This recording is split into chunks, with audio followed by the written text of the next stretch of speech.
Thank you very much. It's a privilege and an honor to be in the white intellectual ghetto of the West.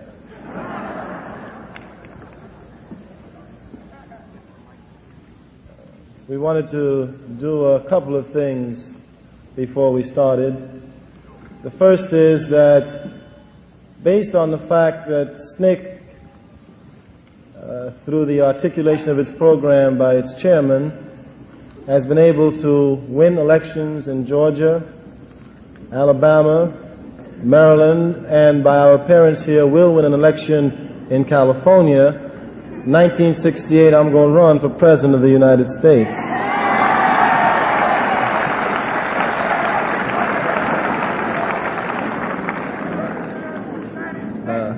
I just can't make it because I wasn't born in the United States. That's the only thing holding me back.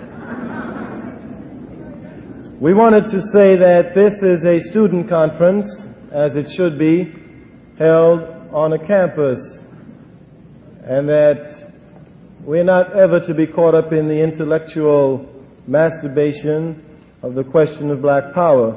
That's a function of people who are advertisers that call themselves reporters.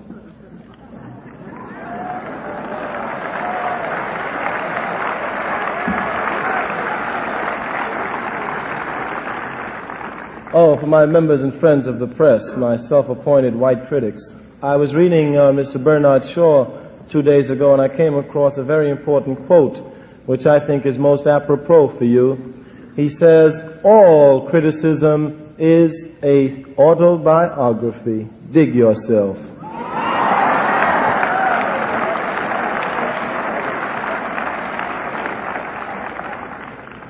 Okay. The philosophers Camus and Sartre raised the question whether or not a man can condemn himself. The black existentialist philosopher who was pragmatic, Frantz Fanon, answered the question. He said that man could not. Camus and Sartre does not.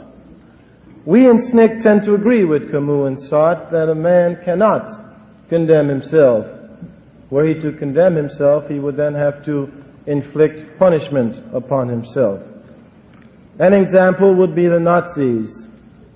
Any prisoner, any of the Nazi prisoners who admitted after he was caught and incarcerated that he committed crimes, that he killed all the many people that he killed, he committed suicide. The only ones who were able to stay alive were the ones who never admitted that they committed crimes against people.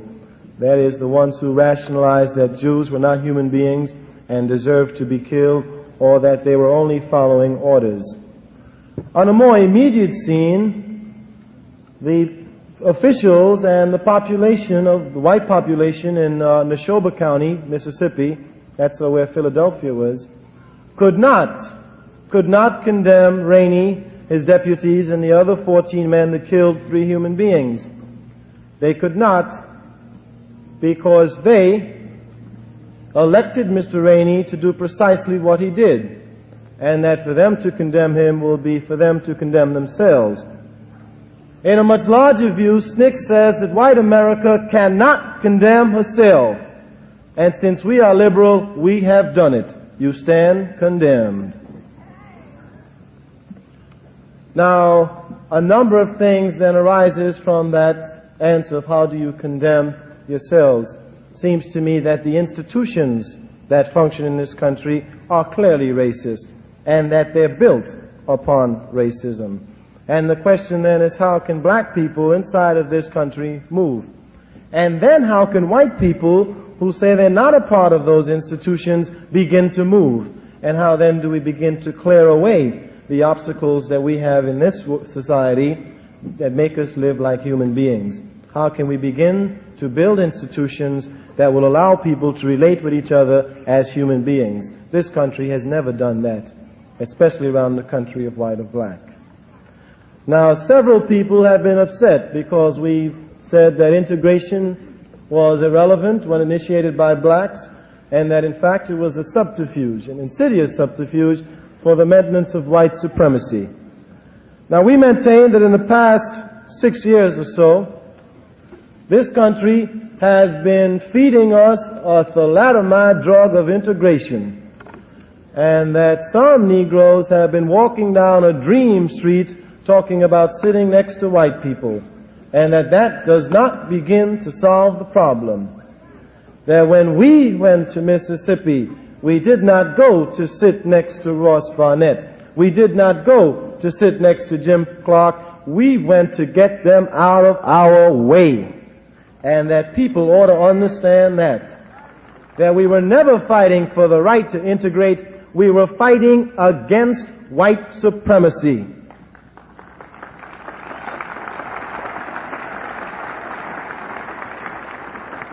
Now then, in order to understand white supremacy, we must dismiss the fallacious notion that white people can give anybody their freedom. No man can give anybody his freedom. A man is born free. You may enslave a man after he is born free. And that is in fact what this country does. It enslaves black people after they're born. So that the only act that white people can do is to stop denying black people their freedom. That is, they must stop denying freedom. They never give it to anyone. Now, we want to take that to its logical extension so that we could understand then what its relevancy would be in terms of new civil rights bills. I maintain that every civil rights bill in this country was passed for white people, not for black people.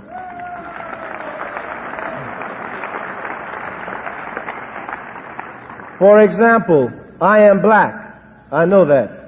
I also know that while I am black, I am a human being. And therefore, I have the right to go into any public place.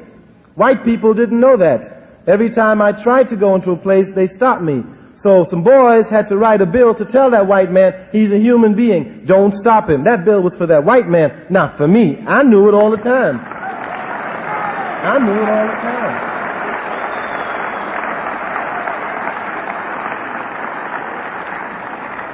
I knew that I could vote and that wasn't a privilege, it was my right.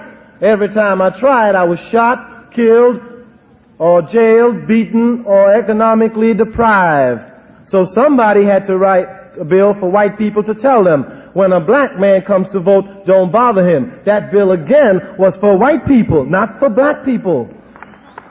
So that when you talk about open occupancy, I know I can live any place I want to live. It is white people across this country who are incapable of allowing me to live where I want to live. You need a civil rights bill, not me. I know I can live where I want to live.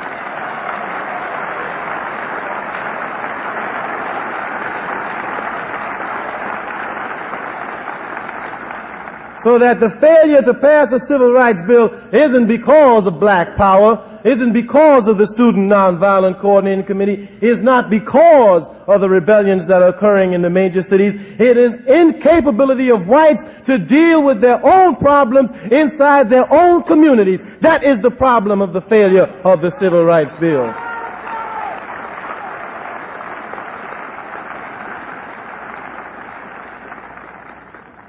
And so in a larger sense, we must then ask, how is it that black people move? And what do we do?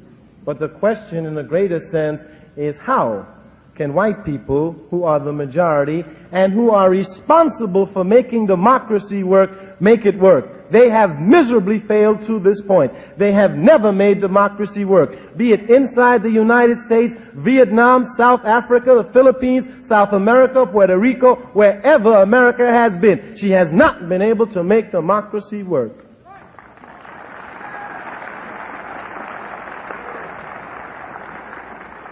So that in a larger sense, we not only condemn the country for what is done internally, but we must condemn it for what it does externally.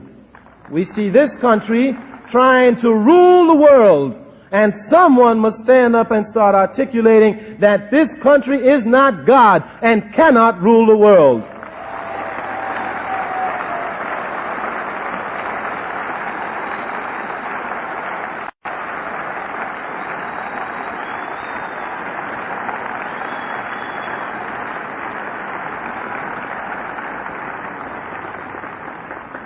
Now then, before we move on, we ought to develop the white supremacy attitudes that we're either conscious or subconscious of. and how they run rampant through the society today. For example, the missionaries were sent to Africa. They went with the attitude that blacks were automatically inferior. As a matter of fact, the first act the missionaries did, when they get to Africa, was to make us cover up our bodies because they said it got them excited. We couldn't go bare-breasted anymore because they got excited. Now, when the missionaries came to civilize us because we were uncivilized, educate us because we were uneducated, and give us some literate studies because we were illiterate, they charged a price. The missionaries came with the Bible, and we had the land. When they left, they had the land, and we still have the Bible. And that has been the rationalization for Western civilization as it moves across the world and stealing and plundering and raping everybody in its path. Their one rationalization is that the rest of the world is uncivilized and they are in fact civilized, and they are uncivilized.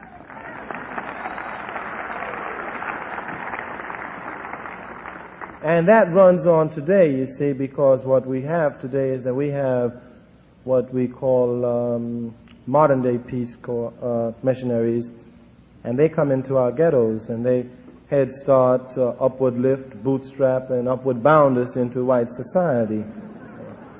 Because they don't want to face the real problem, which is a man is poor for one reason and one reason only, because he does not have money, period. If you want to get rid of poverty, you give people money, period.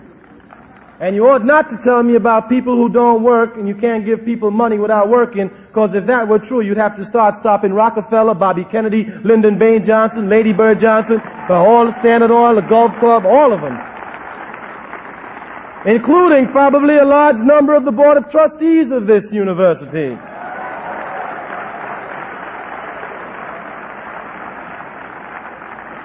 So the question then clearly is not whether or not one can work, it's who has power. Who has power to make his or her acts legitimate. That is all. And that this country, that power is invested in the hands of white people, and they make their acts legitimate. It is now, therefore, for black people to make our acts legitimate.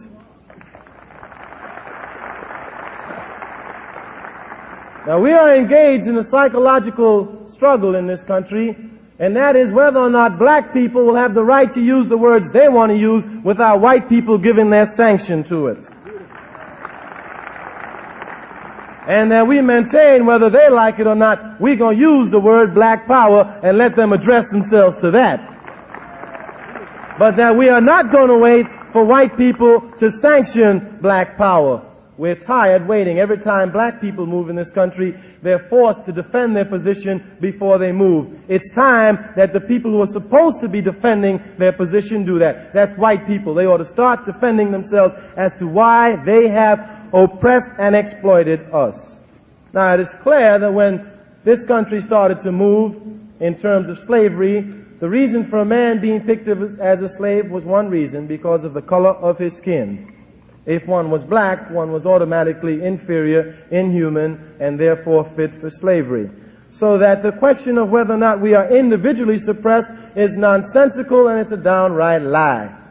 We are oppressed as a group because we are black. Not because we're lazy, not because we're apathetic, not because we're stupid, not because we smell, not because we eat watermelon and have good rhythm. All right? That's that. We are oppressed because we are black. And in order to get out of that oppression, one must wield the group power that one has, not the individual power, which this country then sets the criteria under which a man may come into it. That is what is called in this country as integration. You do what I tell you to do, and then we'll let you sit at the table with us. And that we are saying that we have to be opposed to that. We must now set a criteria, and that if there's going to be any integration, it's going to be a two-way thing. If you believe in integration, you can come live in Watts. You can send your children to the ghetto schools. Let's talk about that. If you believe in integration, then we're going to start adopting us some white people to live in our neighborhood.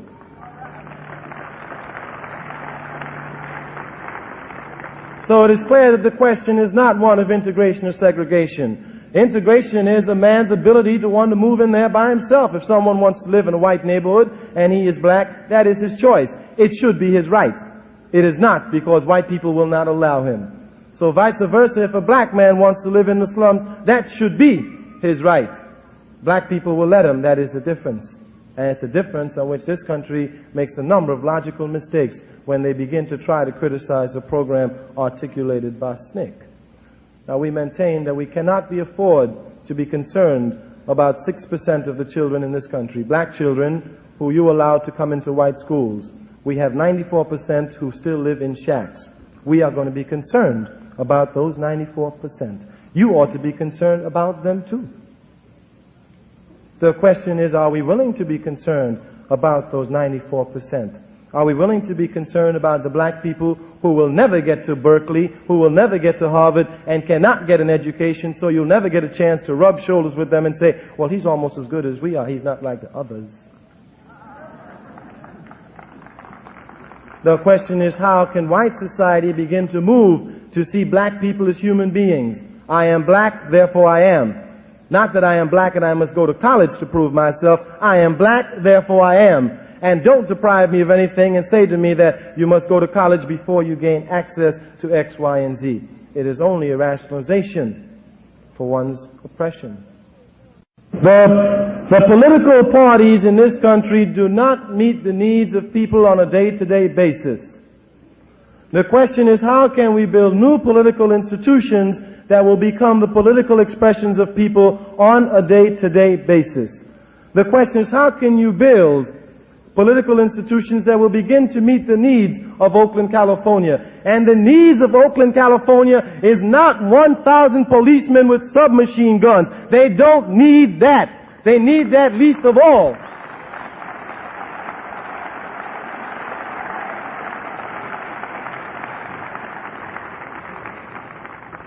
The question is, how can we build institutions where those people can begin to function on a day-to-day basis, where they can get decent jobs, where they can get decent houses, and where they can begin to participate in the policy and major decisions that affect their lives. That's what they need, not Gestapo troops, because this is not 1942, and if you play like Nazis, we playing back with you this time around. Get hip to that.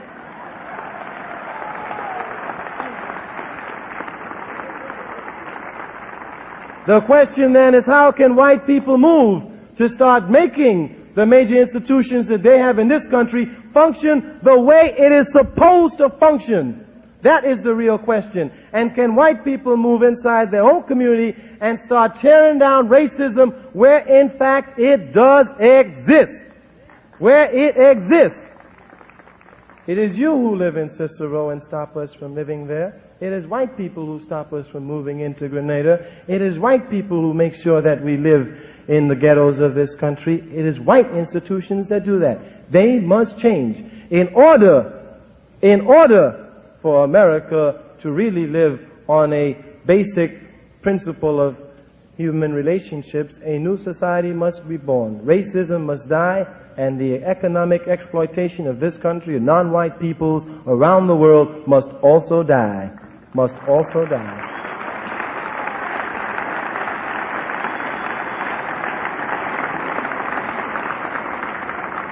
Now, there are several programs that we have in the South amongst some poor white communities. We're trying to organize poor whites on a base where they can begin to move around the question of economic exploitation and political disfranchisement. We know, we've heard the theory several times, but few people are willing to go into there. The question is, can the white activist not try to be a Pepsi generation who comes alive in the black community, but can he be a man who's willing to move into the white community and start organizing where the organization is needed? Can he do that?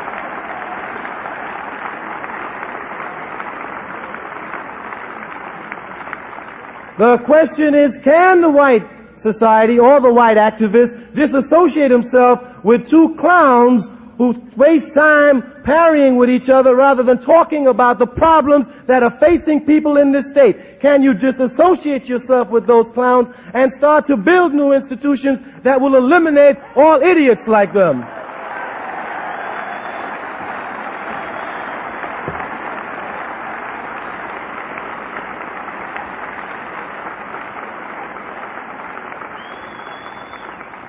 And the question is, if we are going to do that, when and where do we start and how do we start? We maintain that we must start doing that inside the white community. Our own personal position politically is that we don't think the Democratic Party represents the needs of black people.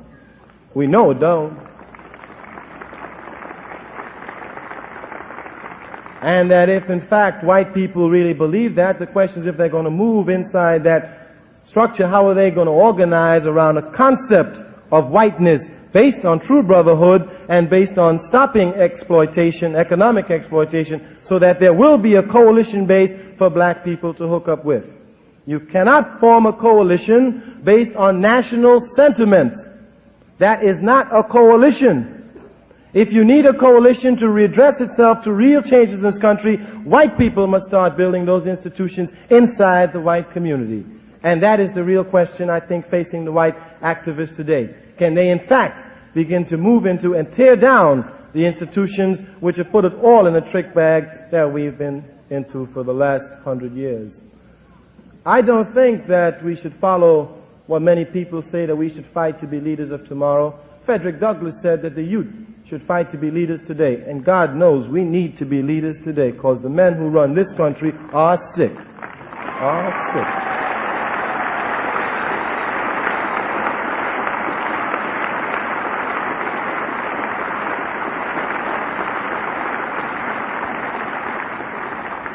So that can we, on a larger sense, begin now, today, to start building those institutions and to fight to articulate our position, to fight to be able to control our universities.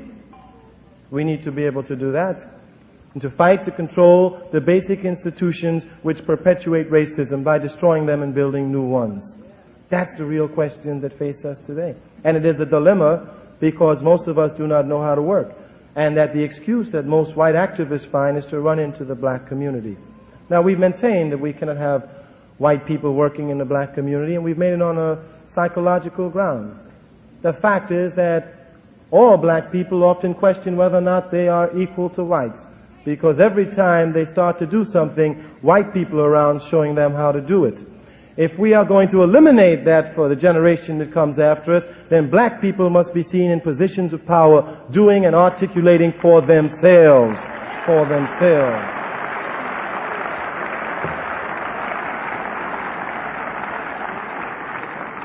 That is not to say that one is a reverse racist. It is to say that one is moving on a healthy ground. It is to say what the philosopher Sartre says. One is becoming an anti-racist racist.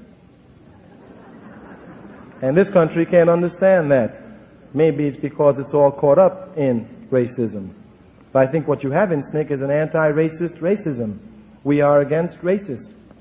Now, if everybody who's white see themselves as a racist and then see us against them, they're speaking from their own guilt position, not ours. Not ours.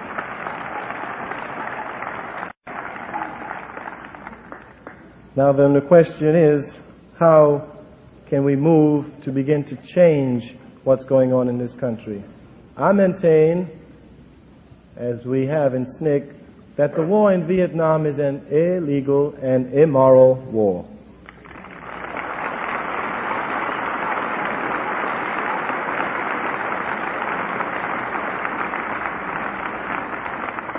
And the question is, what can we do to stop that war? What can we do to stop the people who, in the name of our country, are killing babies, women, and children? What can we do to stop that? And I maintain that we do not have the power in our hands to change that institution, to begin to recreate it so that they learn to leave the Vietnamese people alone, and that the only power we have is the power to say, hell no to the draft. We have to say,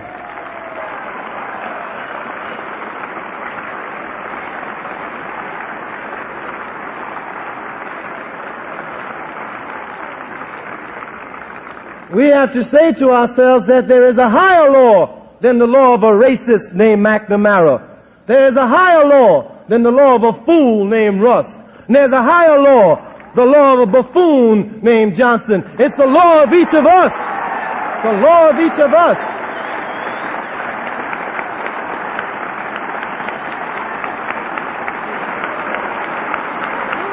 And it's the law.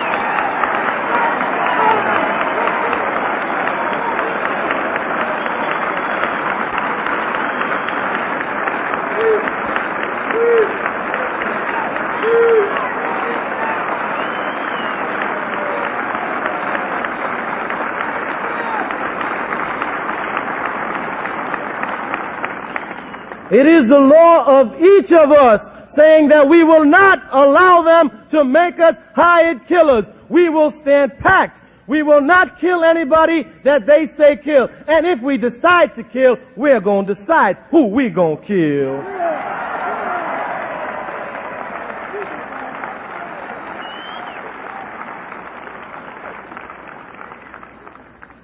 And this country will only be able to stop the war in Vietnam when the young men who are made to fight it begin to say, hell no, we ain't going.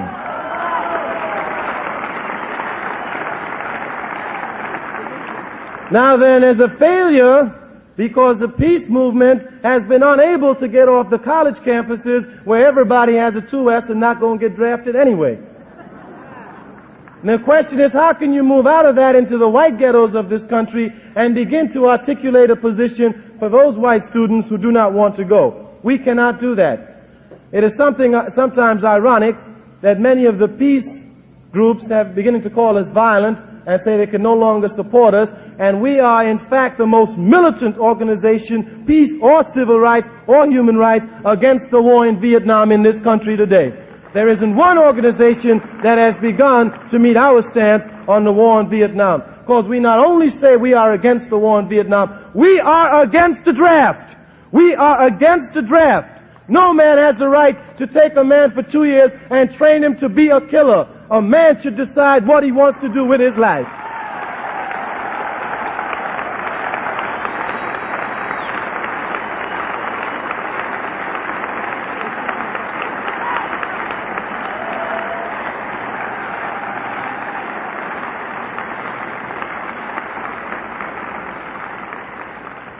So the question then is, it becomes crystal clear for black people, because we can easily say that anyone fighting in the war in Vietnam is nothing but a black mercenary, and that's all he is. Anytime a black man leaves a country where he can't vote to supposedly deliver the vote for somebody else, he's a black mercenary. Anytime a black man leaves this country, gets shot in Vietnam on foreign ground, and returns home, and you won't give him a burial in his own homeland, he's a black mercenary. The black mercenary. And that even if I were to believe the lies of Johnson, if I were to believe his lies that we're fighting to give democracy to the people in Vietnam, as a black man living in this country, I wouldn't fight to give this to anybody. I wouldn't give it to anybody.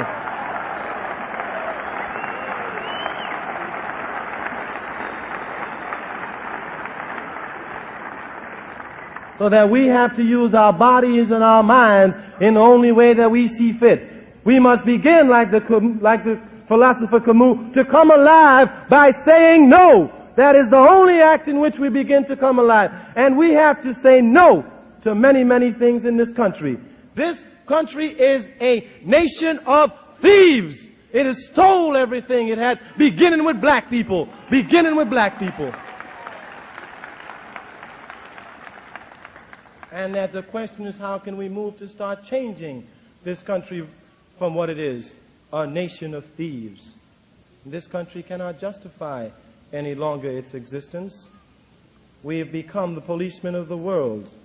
The Marines are at our disposal to always bring democracy. And if the Vietnamese don't want democracy, well, damn it, we'll just wipe them the hell out, because they don't deserve to live if they won't have our way of life.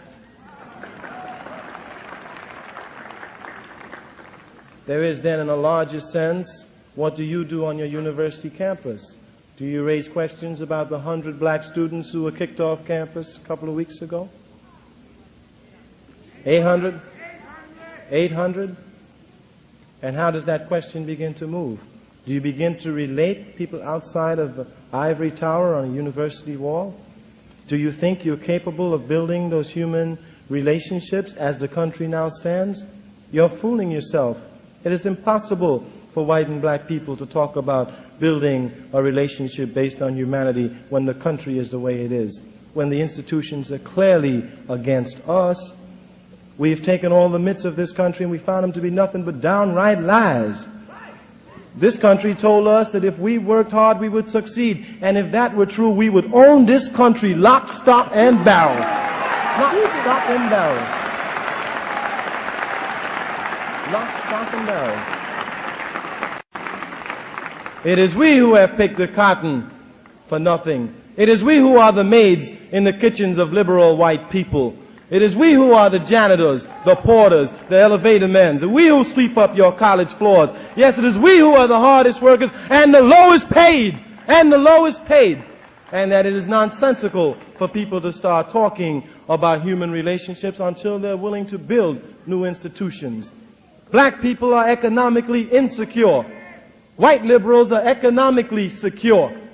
Can you begin to build an economic coalition? Are the liberals willing to share their salaries with the economically insecure black people they so much love? Then if you're not, are you willing to start building new institutions that will provide economic security for black people? That's the question we want to deal with. That's the question we want to deal with.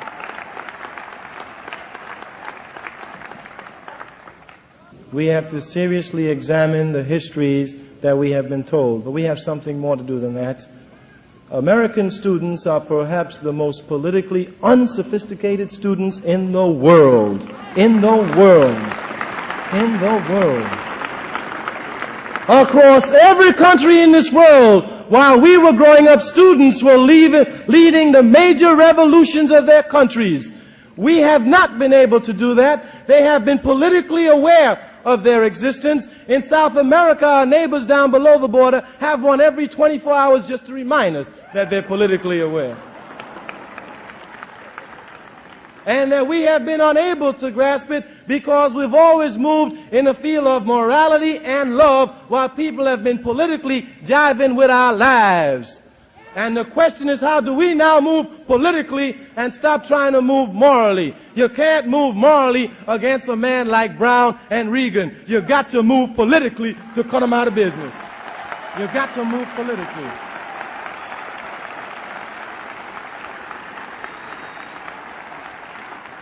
You can't move morally against Lyndon Baines Johnson because he is an immoral man. He doesn't know what it's all about. So you've got to move politically. You've got to move politically.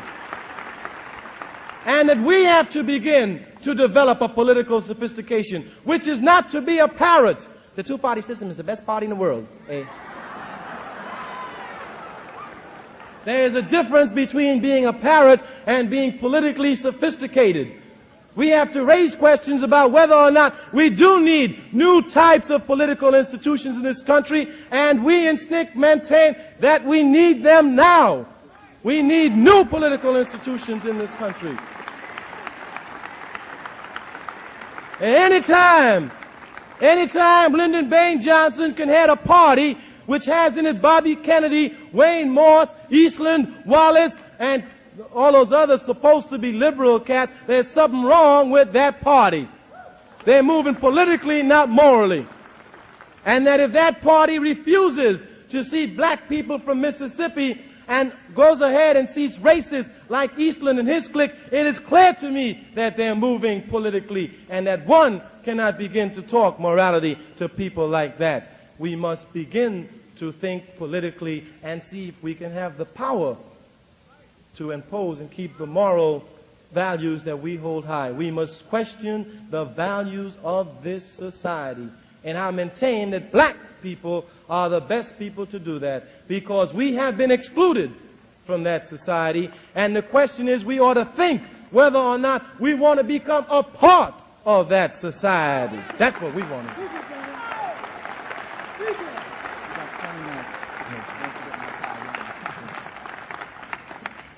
And that is precisely what it seems to me that the Student Nonviolent Coordinating Committee is doing. We are raising questions about this country. I do not want to be a part of the American pie. The American pie means raping South Africa, beating Vietnam, beating South America, raping the Philippines, raping every country you've been in. I don't want any of your blood money. I don't want it. Don't want to be part of that system. And the question is, how do we raise those questions? How do we raise them as activists? How do we begin to raise them?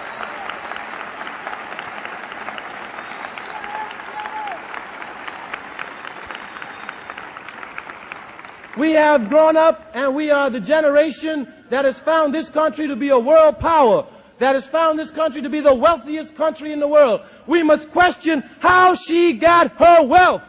That's what we're questioning. And whether or not we want this country to continue being the wealthiest country in the world at the price of raping everybody else across the world. That's what we must begin to question. And that because black people are saying we do not now want to become a part of you, we are called reversed racist. Ain't that a gas?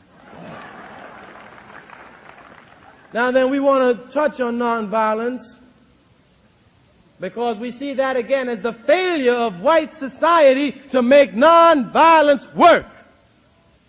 I was always surprised at Quakers who came to Alabama and counseled me to be nonviolent, but didn't have the guts to start talking to James Clark to be nonviolent. That is where nonviolence needs to be preached, to Jim Clark, not to black people. They have already been nonviolent too many years.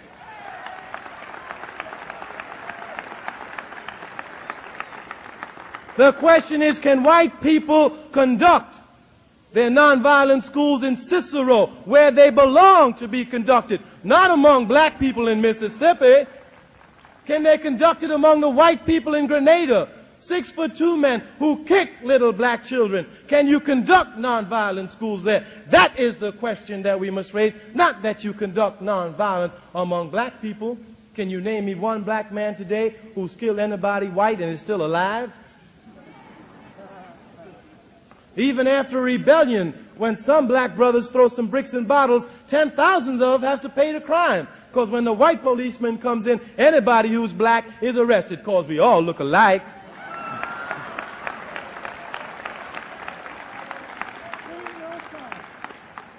So that we have to raise those questions. We, the youth of this country, must begin to raise those questions. And we must begin to move to build new institutions that's going to speak to the needs of people who need it.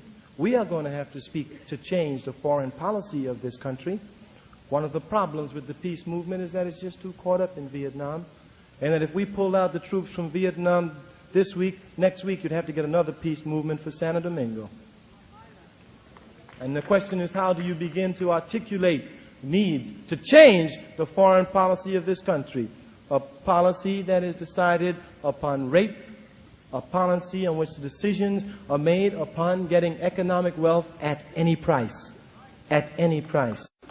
Now, we articulate that we therefore have to hook up with black people around the world, and that hookup is not only psychological but becomes very real. If South America today were to rebel and black people were to shoot the hell out of all the white people there, as they should, then Standard Oil would crumble tomorrow. If South Africa were to go today, Chase Manhattan Bank would crumble tomorrow. If Zimbabwe, which is called Rhodesia by white people, were to go tomorrow, General Electric would cave in on the East Coast.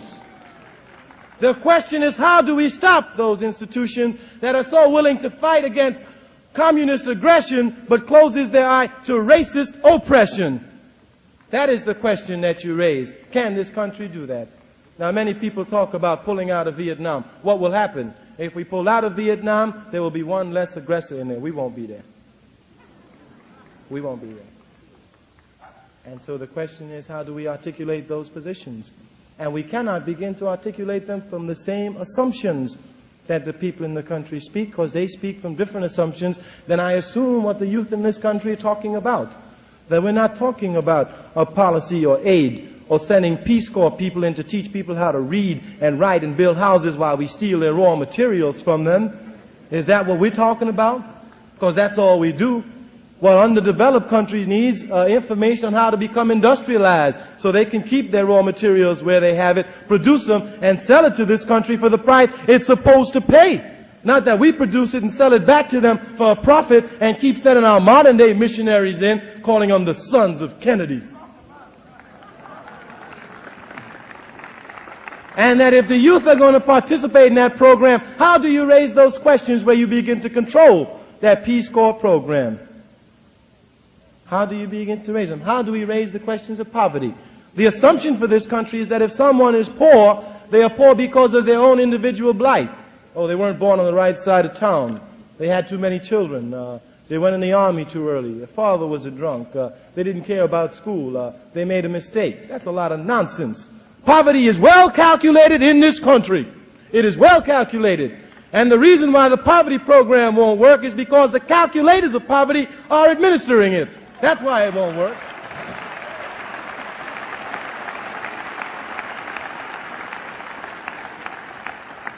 So how can we, as a youth in the country, move to start tearing those things down? We must move into the white community. We are in the black community. We have developed a movement in the black community. The challenge is that the white activist has failed miserably to develop the movement inside of his community. And the question is, can we find white people who are going to have the courage to go into white communities and start organizing them? Can we find them? Are they here? And are they willing to do that? Those are the questions that we must raise for the white activist. And we're never going to get caught up in questions about power. This country knows what power is. It knows it very well. And it knows what black power is because it's deprived black people of it for 400 years. So it knows what black power is. But the question of why do white people in this country associate black power with violence? And the question is because of their own inability to deal with blackness. If we had said Negro power, nobody would get scared. Everybody would support it. If we said power for colored people, everybody would be for that. But it is the word black. It is the word black that bothers people in this country, and that's their problem, not mine. Their problem. Their problem.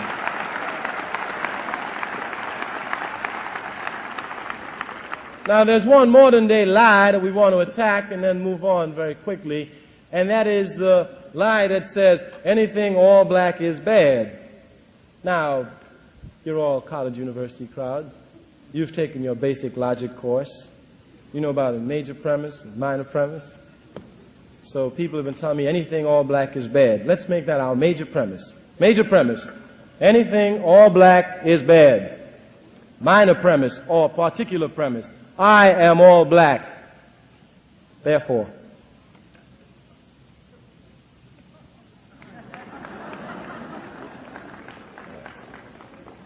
I'm never going to be putting that trick back. I am all black and I'm all good.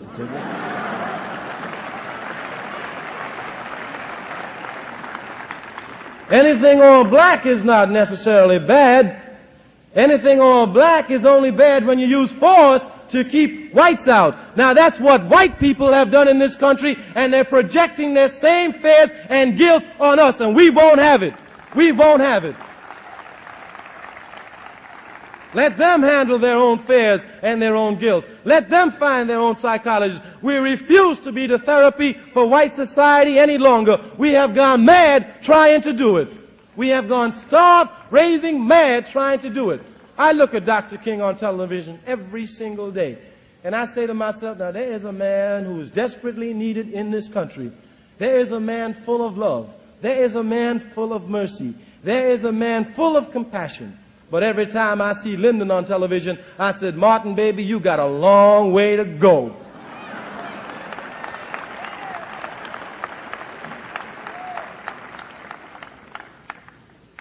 So that the question stands as to what we are willing to do, how we are willing to say no, to withdraw from that system, and begin within our community to start to function and to build new institutions that will speak to our needs.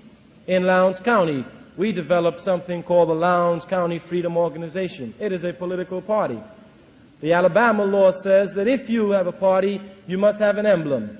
We chose for the emblem a black panther, a beautiful black animal, which symbolizes the strength and dignity of black people. An animal that never strikes back until he's back so far into the wall, he's got nothing to do but spring out.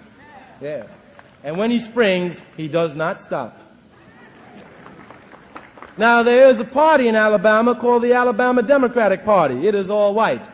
It has as its emblem a white rooster and the words white supremacy for the right. Now, the gentlemen of the press, because they're advertisers and because most of them are white and because they're produced by that white institution, never calls the Lowndes County Freedom Organization by its name, but rather they call it the Black Panther Party. Our question is, why don't they call the Alabama Democratic Party the White Cock Party? It's clear to us. Clear to us.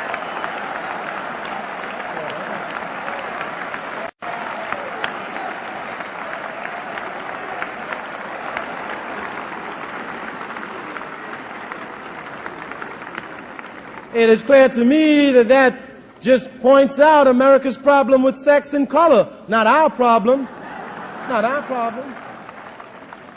And it is how white America is going to deal with those problems of sex and color. If we were to be real and to be honest, we would have to admit that most people in this country see things black and white. We have to do that. All of us do. We live in a country that's geared that way. White people would have to admit that they are afraid to go into a black ghetto at night. They are afraid. That's a fact.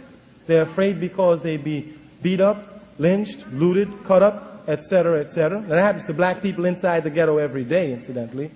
And white people are afraid of that. So you get a man to do it for you, a policeman. And now you figure his mentality where he's afraid of black people. The first time a black man jumps, that white man gonna shoot him. He's gonna shoot him. So police brutality is going to exist on that level because of the incapability of that white man to see black people come together and to live in the conditions. This country is too hypocritical, and that we cannot adjust ourselves to its hypocrisy. The only time I hear people talk about nonviolence is when black people move to defend themselves against white people. Black people cut themselves every night in the ghetto. Don't anybody talk about nonviolence. Lyndon Baines Johnson is busy bombing the hell out of Vietnam. Don't nobody talk about nonviolence. White people beat up black people every day. Don't nobody talk about nonviolence. But as soon as black people start to move, the double standard comes into being. You can't defend yourself. That's what you're saying. Because you show me a man who would advocate aggressive violence that would be able to live in this country. Show him to me. The double standards again come into itself. Isn't it ludicrous and hypocritical for the political chameleon who calls himself a vice president in this country to stand up before this country and say looting never got anybody anywhere? Isn't it hypocritical for Lyndon to talk about looting, that you can't accomplish anything by looting and you must accomplish it by the legal ways? What does he know about legality? Ask Ho Chi Minh, he'll tell you.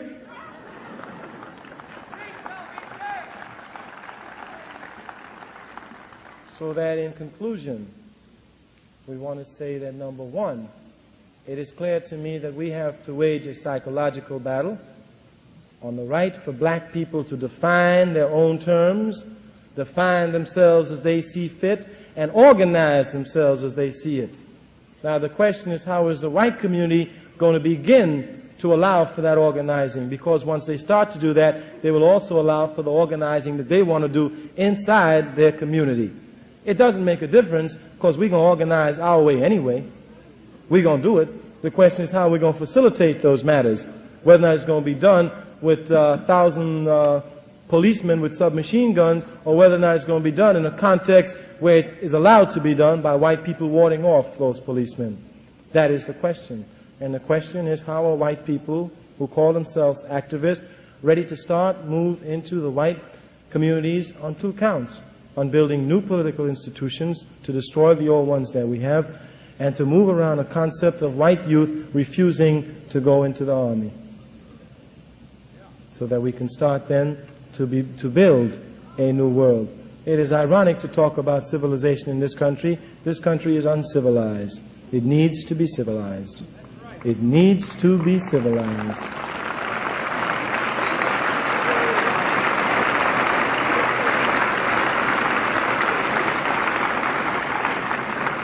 And that we must begin to raise those questions of civilization, what it is, and who do it. And so we must urge you to fight now to be the leaders of today, not tomorrow. We've got to be the leaders of today. This country is a nation of thieves. It stands on the brink of becoming a nation of murderers. We must stop it. We must stop it. We must stop it. We must stop it.